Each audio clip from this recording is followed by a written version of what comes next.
Marek Bennett draws comics. Recently, he visited the United Arab Emirates as a guest cartoonist at Sharjah International Book Fair, where he drew daily about his adventures.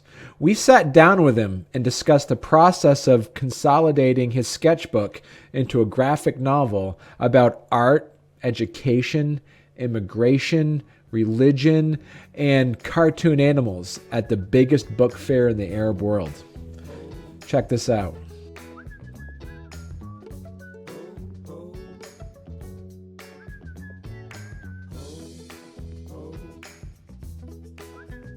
Everybody, welcome to Storycomic.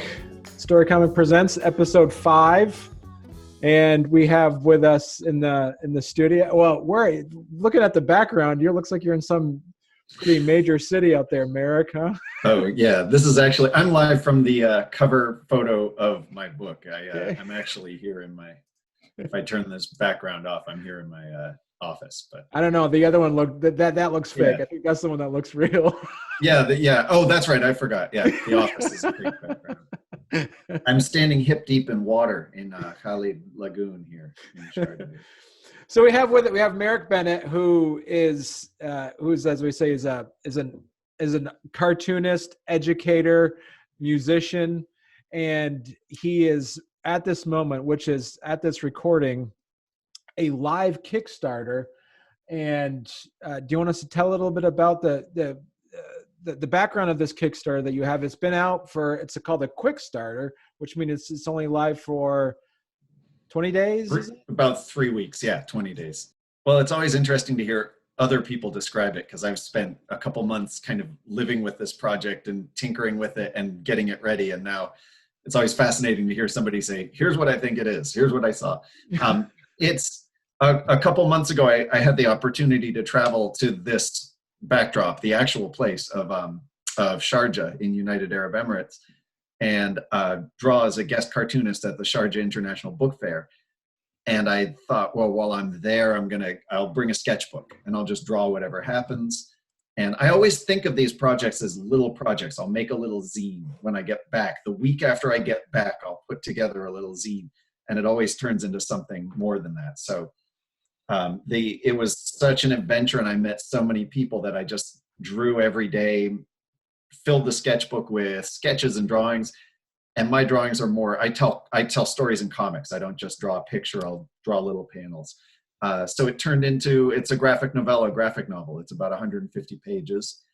And when you read through it, I want it to feel like my other travel memoirs and graphic novels I've done. I want you to feel like you're sort of looking over my shoulder into my sketchbook and feeling what I was feeling as I made up the sketches from day to day. So it's kind of a discovery story. So give us a little bit of background of this book fair you went to. What's the history of it? How long has it been around? How many people attend? This was, I think it was the 36th year. It's not a book fair I'd ever been to. It's, actually, I'm going to put it up in the background here. We'll switch scenes here. A little picture from inside the expo center there in Sharjah. It's not a book fair I had ever been to. It's the largest book fair in the Arab world. So there's a lot of countries from all over the world come to this book fair, and they bring in about 2.5 million people into the city in the desert, this large city. But the book fair is even bigger than the city, and they just bring in people from all around the Muslim world and outside the Muslim world. Obviously, they brought in, I came from New Hampshire, United States. There was another cartoonist, Eben Burgoon, from California. There was a UK cartoonist and illustrator, Emily Fella. And those were the three of us teaching in the Comic Center. And there were all these other artists and performers and authors and publishers from around the world there.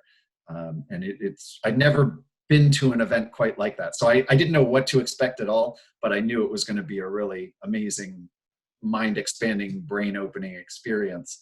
And for me, the best way to go into that, partly to like maximize my openness to the experience, and also kind of to ground myself and manage any anxiety around taking a trip around the world and meeting all these people you don't know. The best way to do that is to have a blank sketchbook and whenever I want to record something, I sit down and I sketch it. And that turned into, I had kind of forgotten I hadn't done long-term or serious long-distance travel with my sketchbook in a little while. I'd done little road trips, but it really turned into more than just a way to record the experience. It turned into a way to meet people. Because I actually, this exact place where I took this photo behind me here, I took the photo and then I walked around a little more, just kind of lost among all these different hallways on my first day of the fair, and all these, thousands and thousands of people. And I came back here and I sat down and I opened up my sketchbook and I just started drawing whatever was in front of me, like trying to capture the crowd, which is like trying to capture, running water. How do you capture this thing that's moving and changing constantly on paper? And just sitting there puzzling over that, and people started walking up and talking to me. Where when I had the camera out and I took the picture, nobody talked to me. Nobody walked up and said, "Oh, I see you're taking a photograph." But when I sat there with my sketchbook, people came up and literally just sat down next to me and watched me draw. And then they'd say, "Oh, where are you from?"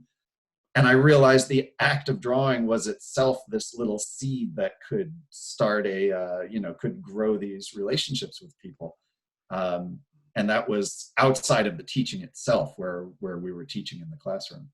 So how did you get there in the first place? So you said you were a teacher there. So did you get an invitation someplace, or did someone refer you to the site that was advertising this book fair?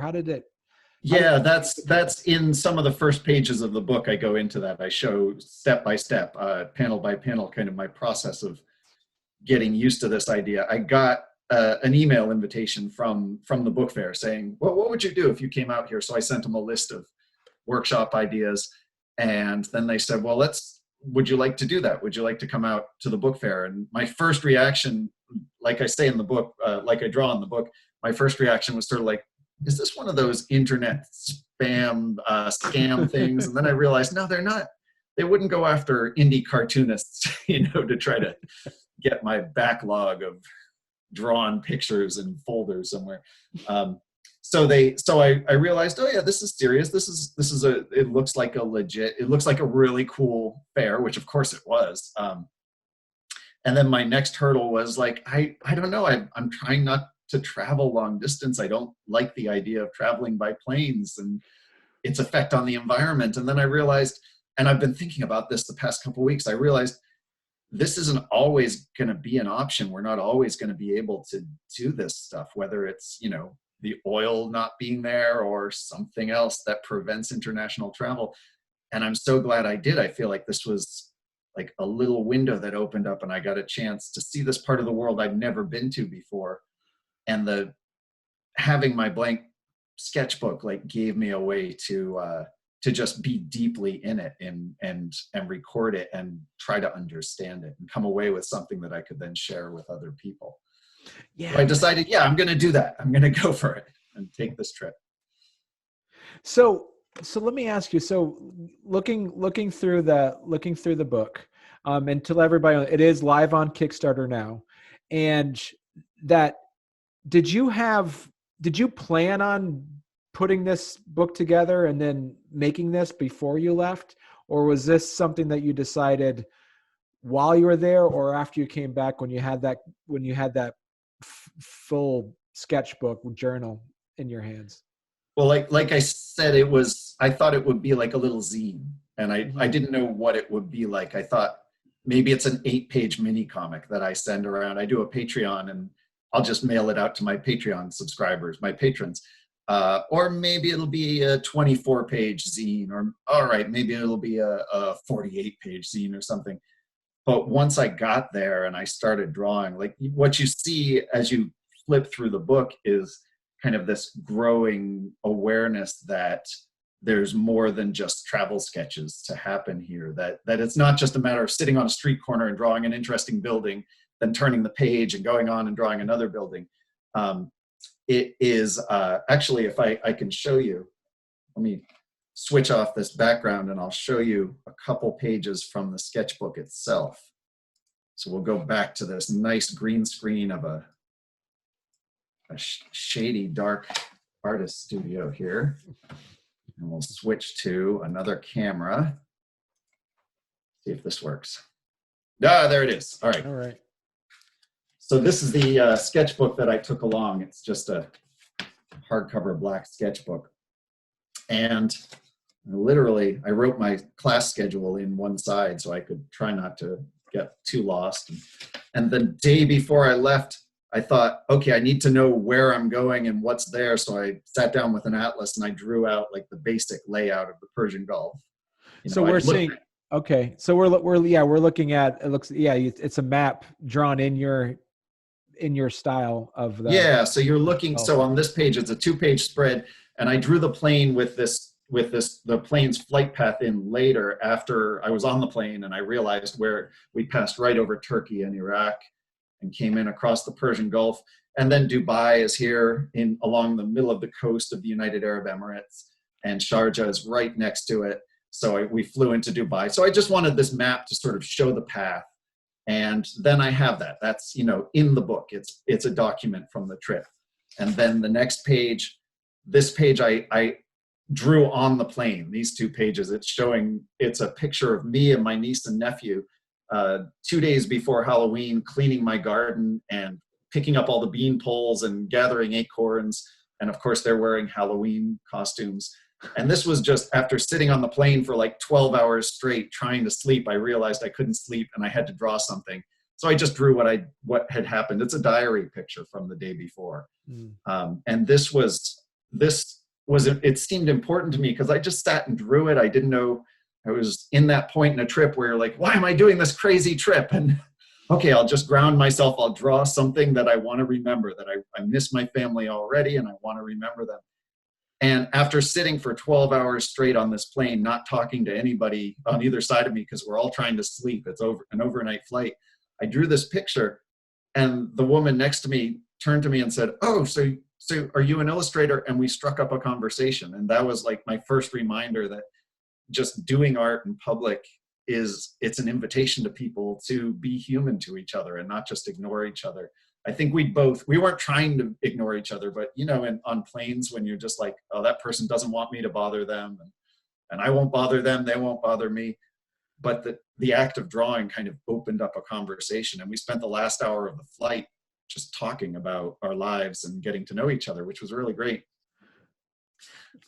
And that becomes one page, and the next page is just my 3-panel reflection on things we saw as we flew into Dubai, walking through the Dubai airport, catching a car out to Sharjah and getting caught in traffic at midnight. It's just a sudden entry into a new world. And that's how the whole sketchbook goes from there, except starting with teaching in the fair, I start using panels to tell stories. And that's where it becomes really a graphic novel and a comic and not just a collection of drawings. So that was my approach. So I wanted to ask you, so your previous work that a lot of people know you is through your Freeman, what was it? Because I remember when Civil War Diaries. Yeah, the Freeman Colby, the Civil War Diaries. A lot of people know you for that. Now, my question to you is that, so you actually draw your self-portrait is when you draw yourself, you're a rabbit, correct? Why, yes, Barney, that's very astute of you. I hadn't noticed that, but now that you mention it. Well, I'm going someplace with this question. Did I do that through the whole book? Oh my gosh. Wait a minute. That's ridiculous. I just realized this. I'm a rabbit. That's kind of weird. So as you were drawing this as a sketchbook, then you're kind of making this this point of, I guess, how much of this, as you're working on this diary, the sketchbook, while you're there, how much of this I noticed is how much of it is self-realization as you're kind of self-discovering who you are on this trip, and how much of this would you consider documentation of what you were seeing?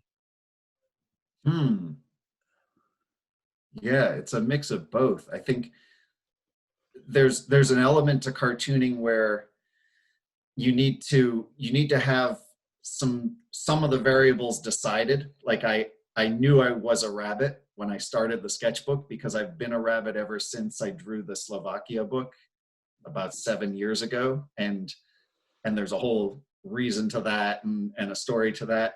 But I knew I was a rabbit, and I knew that if I drew myself as a rabbit, it enabled me not to worry about how do my glasses look, how long is my beard, what hat am I wearing.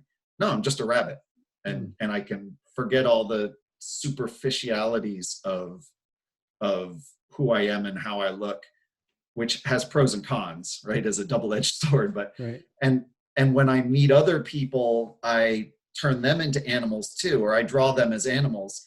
And that becomes a way to say, okay, I'm not going to focus on what you look like and what your nose looks like and what your eyebrows look like and what your shirt looks like. I'm going to focus more on this. This is very central to the book project itself.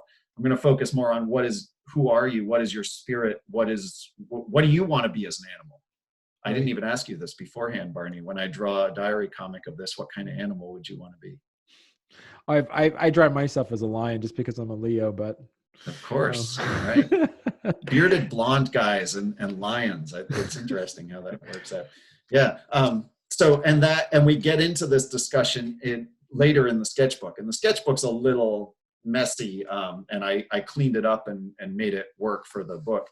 But talking with friends of mine who were helping me with my cartooning and my cultural sensitivity and how I was showing stories and depicting people, I said to them, what are you going to be? And they said at a certain point, like, here's where she says, better I will be the dolphin. And I suddenly have to change how I draw her mid-conversation. Yeah. And that becomes kind of an invitation. Okay, now that since you're a dolphin, what does that tell you about me?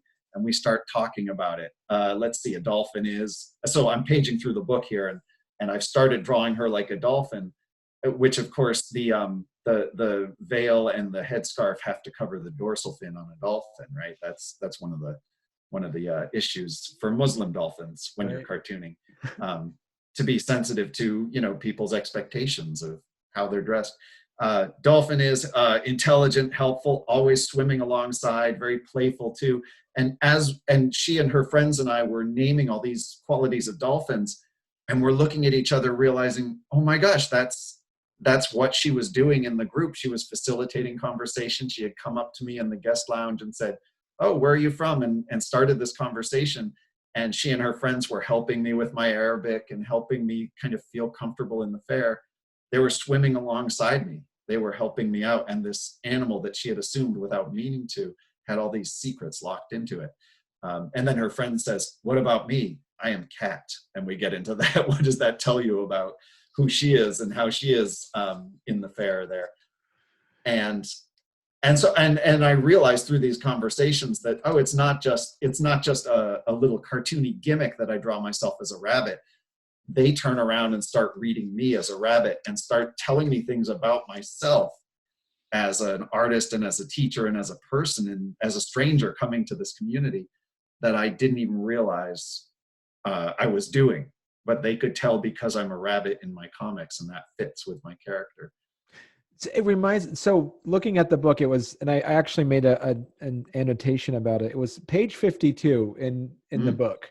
There is a line where you are exchanging sketches. You're drawing one person, the other person's drawing you, and the person looks at it and says, that doesn't look like me. And you said, I drew the idea of you. Oh yeah.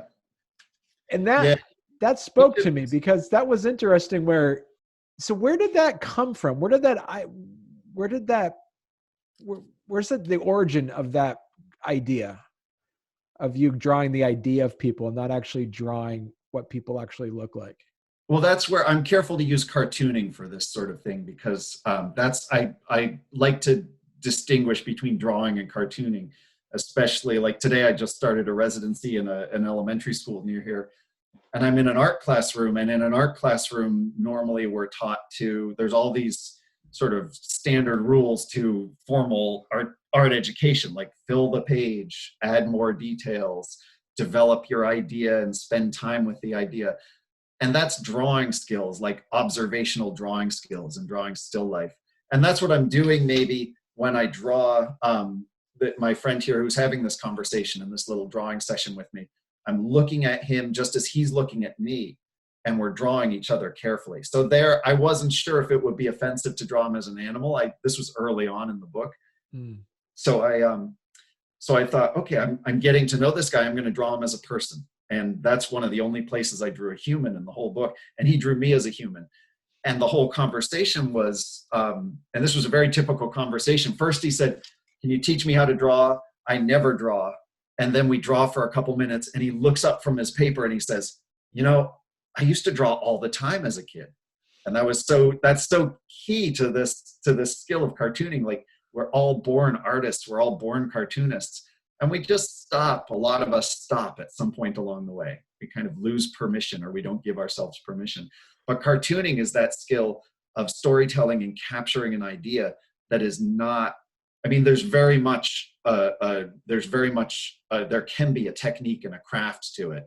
And it takes a long time to learn in some ways, but it's also that art form that is accessible to everybody who can make a mark to tell a story, right? It's that ability to draw an idea, not the real thing. And that's what that remark is about, I think. Yeah, and we were both discovering that. And that's what you're saying earlier. It's amazing that you think about every art form, you know, novel writing, playing an instrument, and anything, acting, whatever it is, but as you pointed out though, like, drawing is solitary, but the most inviting art form at the same time. Mm. You can sit on the plane. You can't bust out your guitar and start playing. You're going to annoy people. Or if, like, I'm writing a book, it's not like someone goes, yeah. Or like say you're writing a novel. You can't pull up your laptop and start writing, and people are like, oh, can I read as you're doing it? Like, that doesn't, that doesn't work. Just going to read over your shoulder here. Yeah. But like you say, and also drawing in a way it breaks through cultural boundaries as well. So tell me a little bit more of the kind of the people you met while you were there. Tell me about some of what other cultures were there, what other people from other countries that you were able to connect with through cartooning.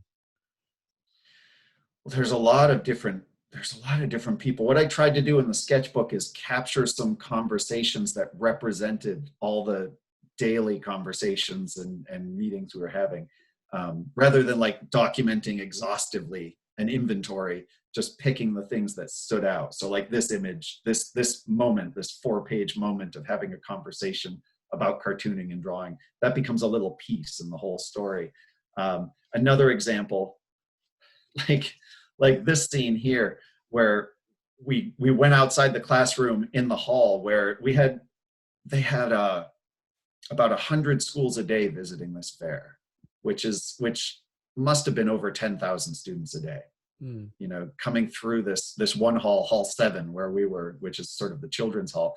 So we went out and sat outside the classroom between classes and started drawing, and these little rings of readers, of crowds, would form just to see what we were doing. There was this curiosity, and we'd start talking with people, and they'd hang out and take pictures of each page we drew, and we'd lay out these stories, just kind of improvising stories like this one.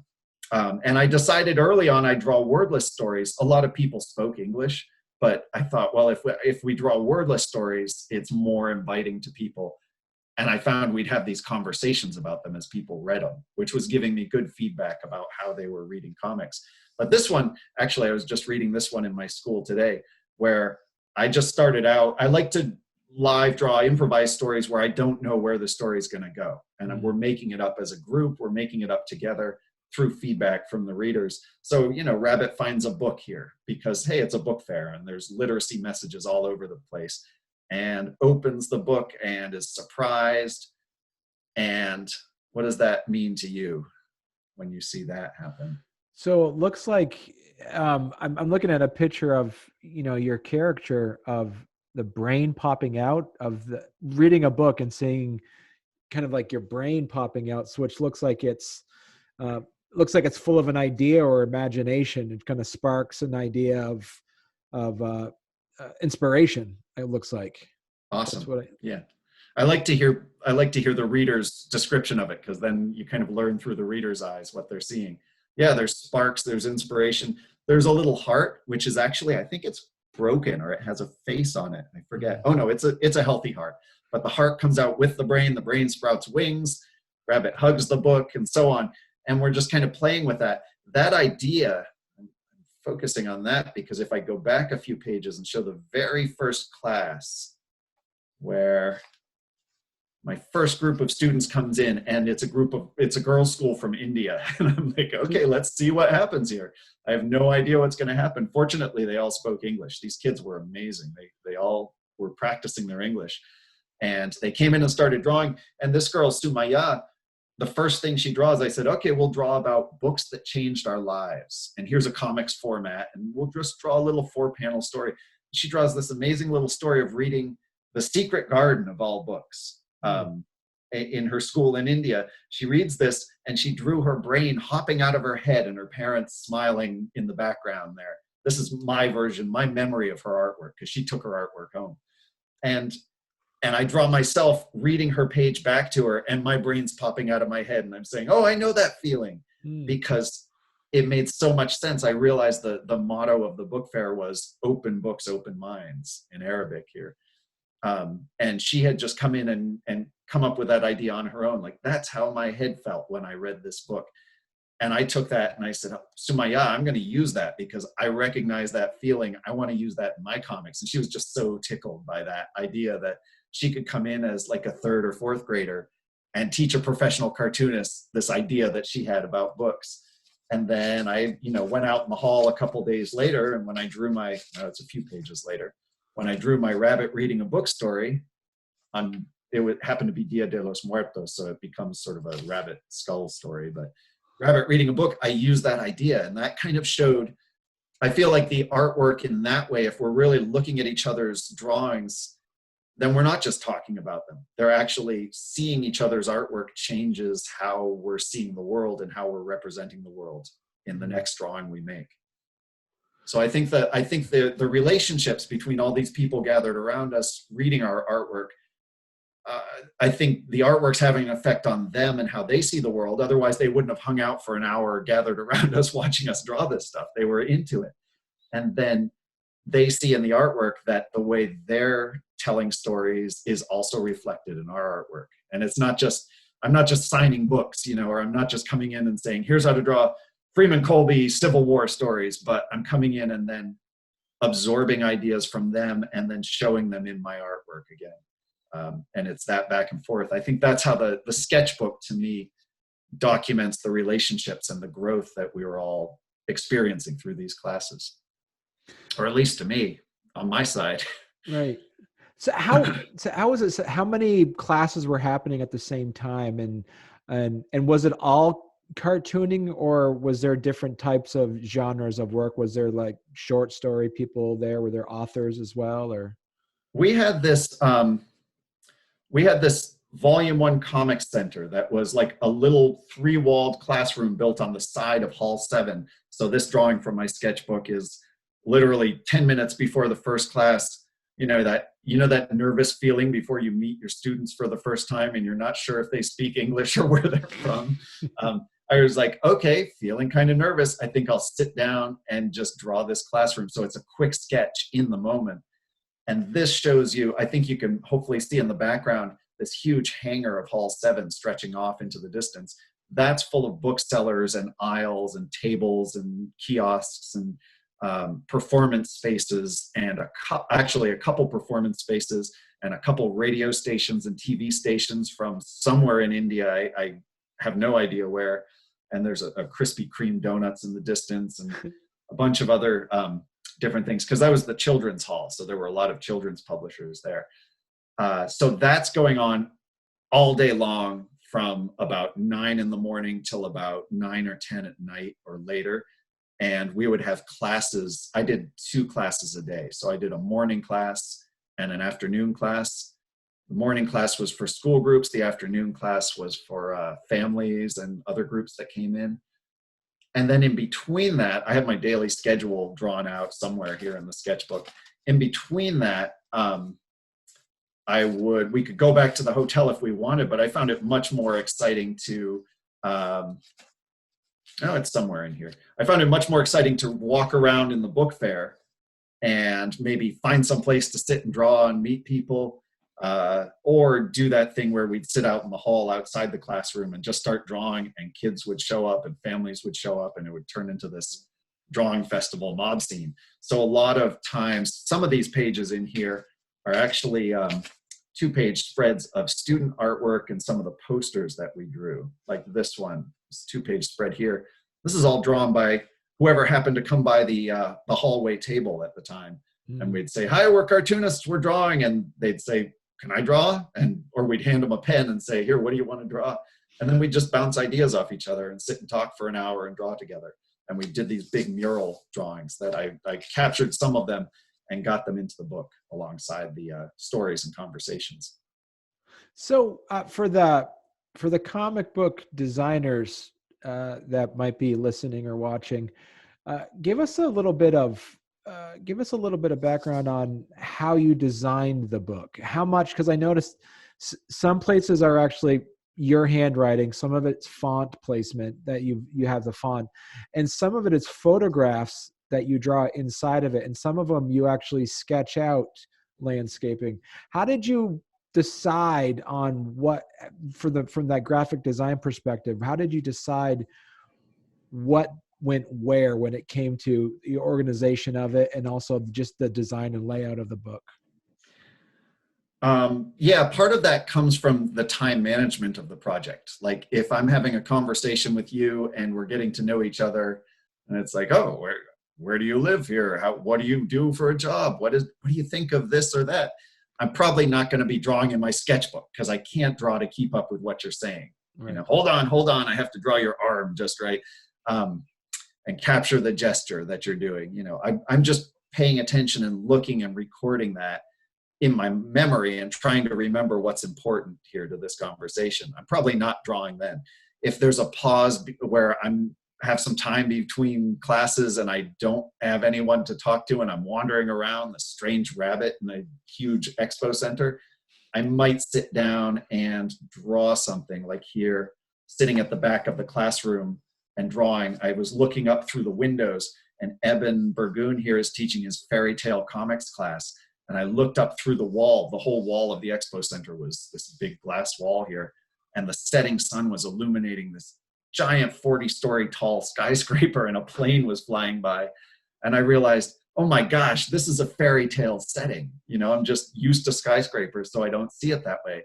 But this is a tower and a flying machine and the sun setting in the desert. What's more fairy tale-ish than that? What's more fantastical than that? And I realized, rather than, you know, sit and do emails or take part in the class, if I just sit at the back of the class and draw this, that's my job right now. And that focuses me. So yeah, a lot of it is hand drawn. There was also times where I might be in a setting like this, but I'm so focused on talking with people and remembering things that I don't take the time to draw it. And I think you saw like the hallway here. I do have drawings of the hallway trying to capture the crowd, but I kind of like the combination of hand-drawn stuff and documentary photography that just reminds you, oh yeah, this is all hand-drawn, all these stories you're reading. But there is a photographic reminder worked into some of the panels that says, hey, but this is all based on something that was really there. And there's much more. I think it reminds you that there's much more detail that I'm just leaving out, you know, for better or for worse. Hopefully it helps you focus on the story, because this is my, like we said earlier, this is my drawing of the ideas. But then every now and then I want to remind you, but there's something much bigger. There's this bigger world behind it that I'm just representing in my voice and my drawings. Right. Do you, so some technical questions. Do you utilize Photoshop, or what do you utilize to create your images or put together your book? I'm very low tech. I just, like I showed you the sketchbook earlier, it's literally just, you know, drawing marker and pen, just felt papermate flare, felt tip pen on paper, and trying not to smudge it in 100-degree heat with my hands all sweaty, you know, which is kind of a challenge. Oh, here's an actual page. I later added in my hand drawing there. But this is an actual page where I sat and drew the hall. So it's pretty low tech. And then I just scan that into the computer, and I have a whole bunch of, I knew the sketchbook was, digest size. So I knew the book would be the same format. I just scan that into the computer and use it. And if I want a striking image like this one with all the black, often I don't take the time to color in the black. I just draw, I invert it in my mind. So I draw all the white spots you see here in this one of the city at night. I draw those as black on white.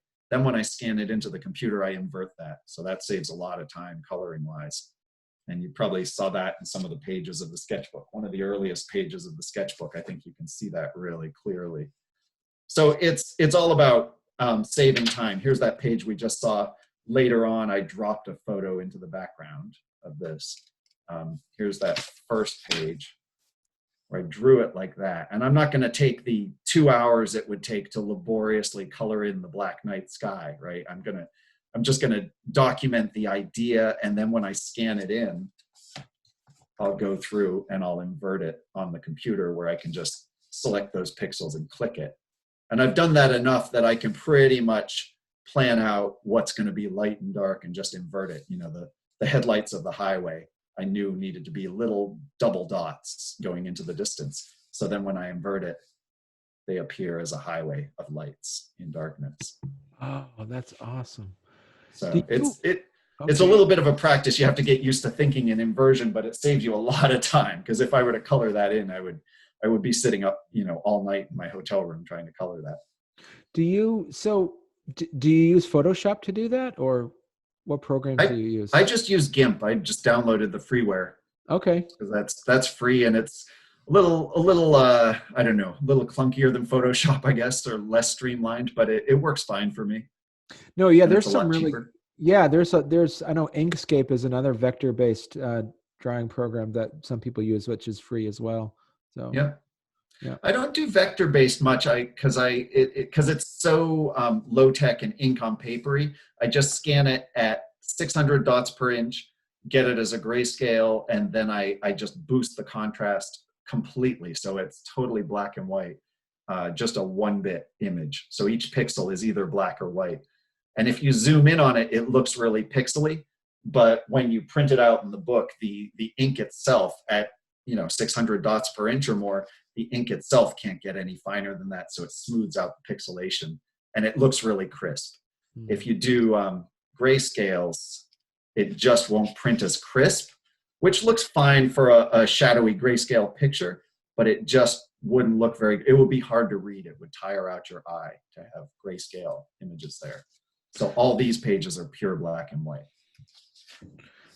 So what do you use as a pen in sketchbooks and paper? Do you have a specific type that you use? I have this is not a product plug. I am not sponsored, but I've used these for years. Just my Papermate Flare felt tip pen. Okay. Which is just, I guess in 20 years or so, this ink will probably fade to a nice faint green or blue, right? It's not archival quality, but I use these with school groups because if I'm going to bring, 20 or 30 or 40 into a school to use with classrooms, ordering 40 or 50 micron pens is an investment of $500 right there. Ordering 50 of these is $50 or so, Right. And for thicker lines like the Sharjah International Book Fair in Arabic, I used my trusty Blick watercolor marker. Okay. Which is also great when you're working with young students. You don't want to use permanent markers. And if you're working with a class of 20 kids, you don't want to have 20 Sharpies uncapped in the classroom, right? Because it multiply that over 7 classes a day and you're going to be just seeing, hallucinating by the end of the day from the fumes. So these have a good chisel tip on them and it makes a pretty dark line. It is smudgy. If water drips on this, it'll all come apart, but I kind of see the artwork as kind of transitory and ephemeral and temporary anyways. And that's why we capture it and print it out in book form so it can persist. But the sketchbook itself is kind of this temporary object that I carried with me and that got sweaty and dirty and will fall apart one day. So the ink does that too. So you have this is your second or third Kickstarter you've done? This is my second actual Kickstarter. Yeah. Okay. How do you get it published? Who do you utilize? What's the process behind the book? What's your, it looks like, as of this recording, you are well over half your goal. Yeah. And it looks like you have 28 backers. You got 15 days left. It's only been out for about a week. And so who do you go, how do you get this published, and talk about a bit of the process behind doing the Kickstarter? The book itself, let me put up I'm going to put up a nice background here. All right. The book itself, I have an account with Ingram Spark, which it used to be Lightning Source. They're kind of the same company, but with slight differences, I guess. It's all the same umbrella company. And as a small publisher with Ingram Spark, their per book prices are going to be a lot lower than something like lulu.com. If I need to just print one book to see how it looks, I'll use lulu.com and just make a book of it. When I've registered an ISBN and I've set up a book and I know I'm going to print a whole bunch of them, I always use Ingram Spark because it's just better quality printing, I think. And this one, this is my first book I've done with them that is actually what's called groundwood paper, which is that sort of mass market cheap coloring book textured paper that I really like. So that's kind of cool to discover. And what I'll do with the Kickstarter, it's a Kickstarter quick starter because I knew I didn't have a lot of time to do, PR and be planning it out. And the whole idea with a quick starter is you do it for a couple weeks, you do it for under $1,000. You don't do a lot of bells and whistles. You just say, here's a small project. If you want to take part, you can back it. So I was going to print up a bunch of these to use in my school residencies to share the experience of traveling and the experience of teaching comics with people from around the world, because my teachers and students I work with are always interested in that. And then I thought, well, I'll do it on Kickstarter, and that gives it another channel, another place where you can share it with people. So it's really that. I'm not my previous Kickstarter I did with Freeman Colby Volume 2. I kind of set up a month where I'd have some time, and every day I managed it and tried to get the word out and tried to put out stretch goals and things like that.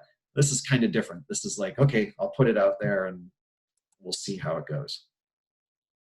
And I noticed you have, so did your previous Kickstarters you did, this one here has some options for, looks like, to buy multiple copies for schools or classrooms? Yeah, I put that in there because some people, they want to get a couple of them, or teachers. Actually, I have a teacher who's on my Patreon who made this great suggestion of, you should do a personal narrative packet that has like a class set of these books and a little zine that gives some outlines your process here and walks the student through so they can do their own personal narrative unit. And I realized, wow, what a great idea. That's why I like doing these crowdsourcing things, because people come, they see the work and then they respond to it with an idea. But that's not going to happen in the next week. So that, maybe by the summer we'll have something like that. But that's why I'm glad I wanted to keep this as a small project so it can just happen this spring. The books are going to be pretty cheap to print. So I'm treating it as like, once the Kickstarter goes through and we have them printed up, I'll just, I'll have them, I can leave them with schools that I visit as a little gift. I can send them out to schools that are going to be hosting. And it just, I like these comics, like my Civil War history comics or these personal narrative comics. You can read it as an adult and get things out of it because you're looking at this map of the Persian Gulf and you're saying, oh, that's interesting. Here's some Arabic writing and here's what someone has to say about the politics of wearing a headscarf or not. And you can read them as a kid and just see, oh, here's this artist who's responding to the world and drawing things. And I'm going to do that too. It's a good model for kids. You can read it at whatever level you want. And that I've found with the Civil War history too. We get people who come to the readings who are, sometimes you have third graders sitting next to 70-plus-year-old readers, and they're all reading the same book, which they couldn't do if it wasn't a graphic novel. Right. So it's really rewarding to see that. Now, tell me a bit about, so there is the time you spent there and I mean, obviously I'm sure you probably inspired a lot of kids, and a lot of other people there to kind of fall and kind of tell their own story. And you did mention earlier about, that little girl kind of inspired you to kind of draw the whole brain popping out idea. Was there anyone else there? Anyone else, you that you said, "Wow, that is a great idea," or "Wow, that's a great story"? How much inspiration did you come back with? Do you have like a a, a huge suitcase full of books and things? And Yeah. Yeah, I do. Let me grab something. You just reminded me of something. I'd never done these little 8-page mini books like this before. I'd always done a different format, right, but Eben kind of turned me on to it, and I've been using that a lot in my classes. okay, And Emily, the other artist who was doing, she's a more of a book illustrator, and she was doing cartooning classes. I just sat in the back of some of her classes and drew with her students, and they were just having such a blast. She was showing them how to draw animals and robots and little monsters. And these kids, they just wouldn't let you leave the classroom. So I sat in the back and drew with them. They'd be like, "No, come sit with us. You have to draw with us." And that was really fun too. So I just tried to absorb as much as I could right. from these other artists. So it was worth it. You said that your whole trip, it was, you met some great people. You made a great book about it. Uh, do you get invited again next year, or is this kind of like a one and done thing when they have, educators come through? Well, that's what I've been thinking about the past couple of weeks, like just realizing we might be at a place where life is changing in a lot of ways. Like 2 months ago, that question, I would be like, yeah, if they invite me, I'll go back. That sounds like a lot of fun. Now, I mean, you could probably get a cheap plane ticket to, no, you probably couldn't even. Who knows where the travel bans are going into effect, right? Right. Who knows where we'll be in the fall, in the summer, 2 months from now. So I don't know. So I'm just sort of looking back on this thinking, wow, this little opportunity, this little window that opened, and I jumped through it with a blank sketchbook and drew all I could. And I feel like, you know, that was my way to get the most out of it. And then I have this sketchbook that I spent a couple months kind of working into shape. So now hopefully you can read it and it makes sense. It's not just a crazy collection of scrambled together pages. It reads, I hope, like a book. And there are places where it's sort of like, wow, this is totally out of place. But there were things that happened that were totally out of place that really challenged my own ability to draw them and to sort of figure out what I thought about them. And I just wanted to capture that in the book itself. So if That people makes want to sense. see more, if people want to see more of your stuff, they can go to marekbennett.com. Is Mm-hmm. that? Yep. And not at, so it's spelled MarekBennett.com. Right. Yeah, we And can post a link on wherever we are right now. yeah, here on the interwebs. Yeah, And oh, that's what this is. and on there, if people go to your website, there's a link straight to your active Kickstarter right now. Yes. Yeah, right at the top of my website, there's a link to the book itself, to the Kickstarter itself. The book is on there, and there's a bunch of other books. I'm also doing a series of videos, live drawing videos. So you'll find a bunch of stuff there. Probably too much stuff. My website's always just a huge pile of things. But yeah, send me. And there's a contact link. It's always good to hear from people. But the Kickstarter is up until the end of March sometime. So if you want to check it out, there's a video on it and all sorts of stuff. So, and there's a preview of the book for backers. So yeah, join up and by April we'll have an actual print copy of the book to you. No more of this PDF stuff. So go to marekbennett.com. You'll be able to see all of his books. You're able to see his live Kickstarter that's happening right now as this recording. And if you get a chance, click on its Patreon link. Click on it. It's a great Patreon. You have a lot of different tiers and levels on there to help support and see all of the great stuff he's doing. And also, if people that are listening to this that want to reach out to Marek, he also does a lot of comic book workshops as well. Yep. How far is is it just mostly regional here in Vermont, New Hampshire area, or do you go further? Sharjah. Go all the Just way. Yeah.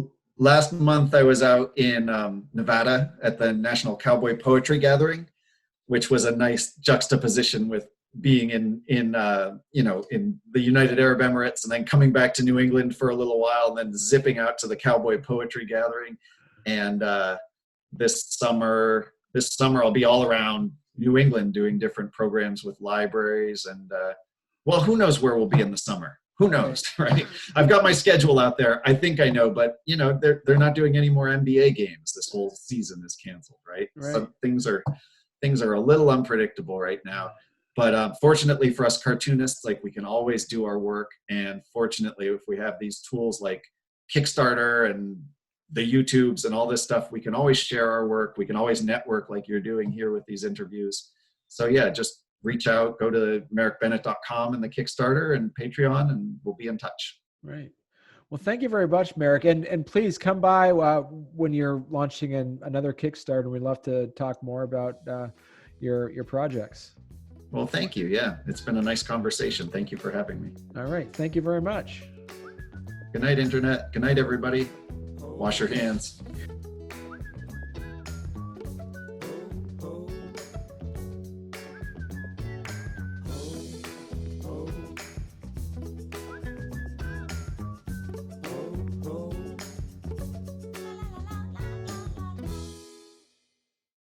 I feel like I should have a microphone with a little comics workshop. I'm reporting here from the sketchbook.